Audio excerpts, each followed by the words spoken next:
What is up, guys? It's the Sound Alchemist, and we're back with Gersh 1. I don't know why I said we're. I guess I'm talking to you guys directly. If so, hi. Gersh 1 again. Sorry, guys. I don't know why I bring him to these. This is for the... See, there he goes again. I'm the one that starts it off. Sorry. And welcome back to another episode of For the Greater... This is a video series where we answer the questions left by you, the viewer. If you have a question for us, comment down below. Put a question in front of your question because we get those questions first. We've been doing this for a really long time.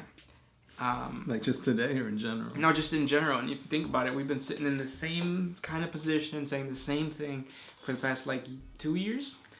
I'm going to switch it up. I'm going to sit over there now. No, never.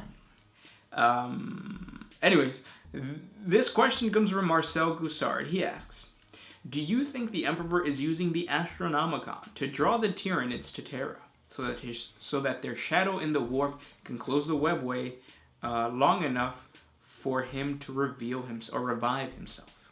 That is a really, really good theory, and it makes perfect sense, but at the same time, why would you bring the Tyranids to Terra? Terra is the holy city. You've got people living on Terra. Yes, you could revive yourself, but then you'd have a whole freaking swarm of Tyranids to take care of. Right. I like what you did, though, because it's like a play on my theory of the old ones creating the Tyranids to fight chaos. Because the whole idea that the Tyranids are so well adapted to destroying chaos and just life in general. And you're saying that the Emperor might be using that to use them as a biological weapon, or has found out about them and is working with the old ones to use them as a biological weapon. But then what you said is kind of true. It's yeah, but then you're bringing an attack animal to your home. It doesn't make any sense because that attack animal is attacking your people. Right. He's been killing blood angels left and right. He's been killing everything. So is there a possibility? No, probably not. I think it's just they're drawn to the Astronomicon. Yeah, just because a fly is drawn to light.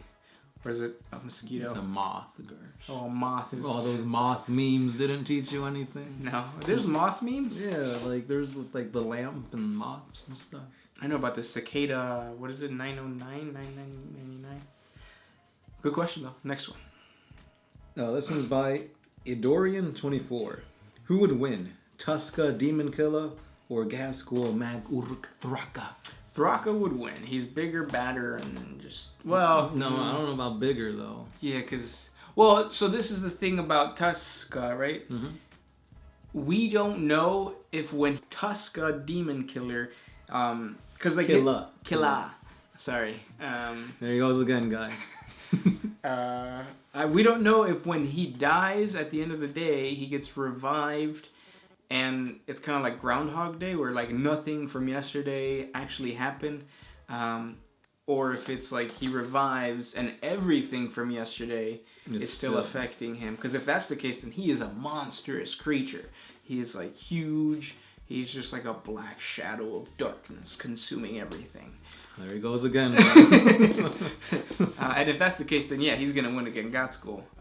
But If it's not, I think Thraka can take on Tuska Demon Killer. Do you think if it actually happens and he escapes the warp and he's this huge demon orc thing, would Gork and Mork go to him instead of Gaskull?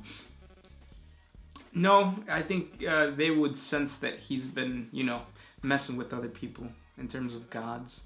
They'd be yeah, you have corn on you. You smell of corn. I don't want to support you. Lipstick on your horn. Yeah. Is this blood on your axe that's not coming from... Oh, no, that wouldn't want to work. Is that a skull of thrones? Yeah. So that's what I think. Yeah. Next one. Alucard Tepes. Who is the most wholesome character in all of 40K? Gilliman. No, not Gilliman. Sanguinius. My stomach growled. Yeah. I guess he's pretty wholesome, if you consider a dead angel wholesome. Yeah, I do.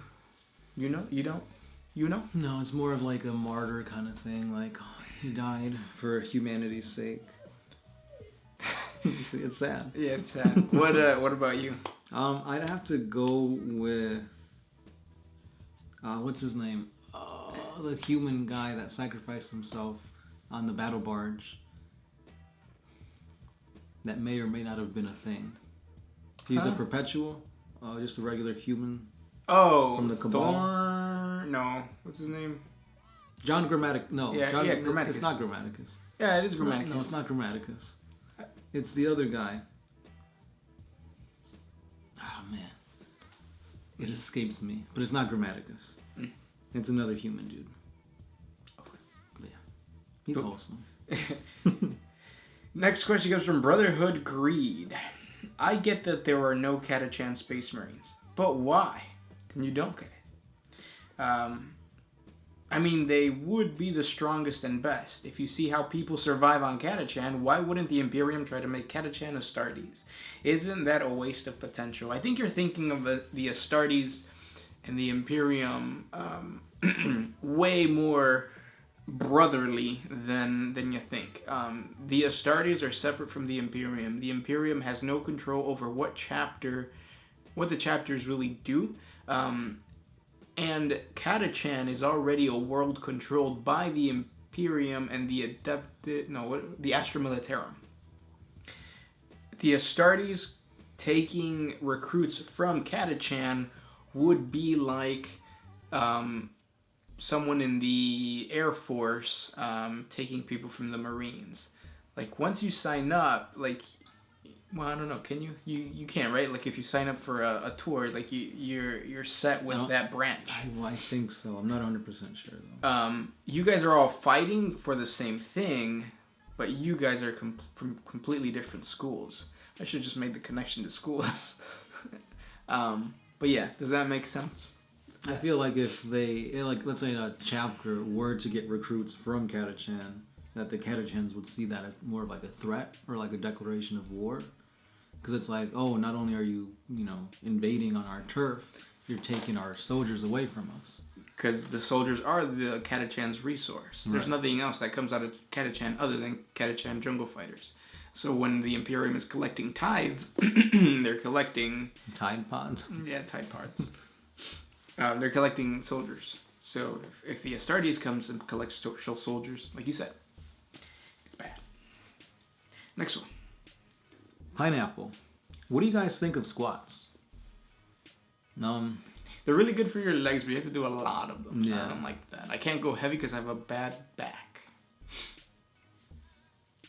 Other than that, the squats of 40K are amazing. Yeah. The lore on them is cool. They're like perfect enemies towards the Tyranids, because the Tyranids destroyed the squat homeworld, which doesn't really make sense because the squats lore or story says that they come from the center of the galaxy when the humanity was spreading throughout the Dark Age of technology.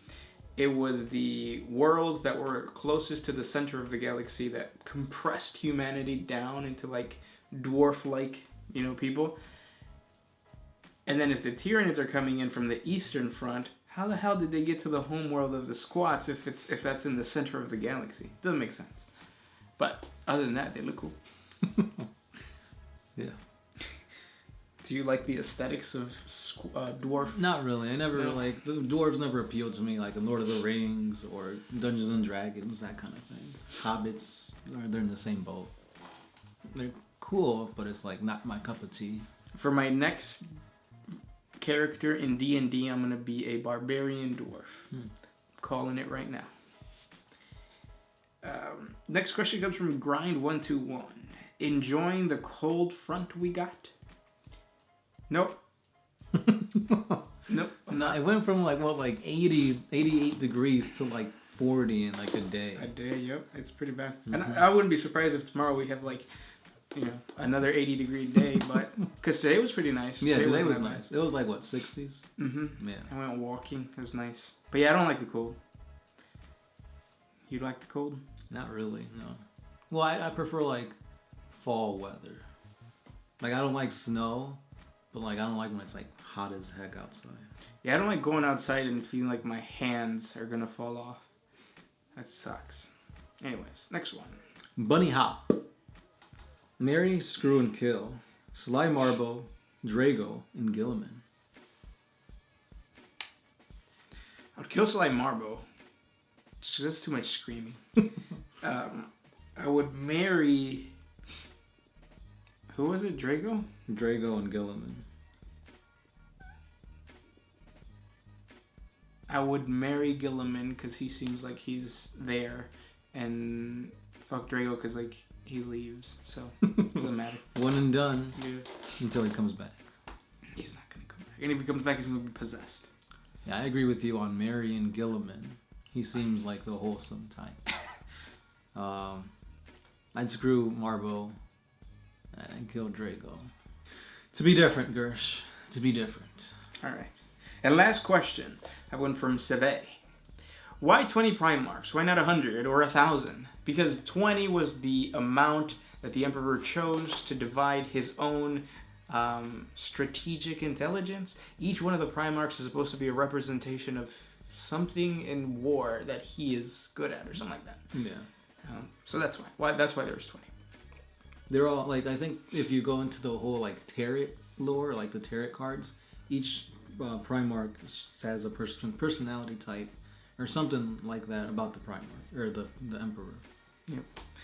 Those were the questions for today. If you guys have more for us, comment down below. Don't forget we have a Patreon, Instagram, Facebook. We can do all that kind of stuff for you.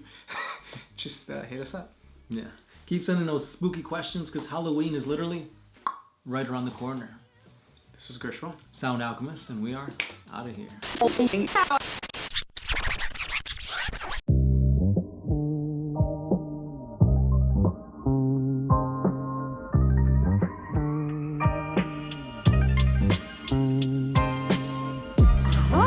used to put my freedom first in any situation.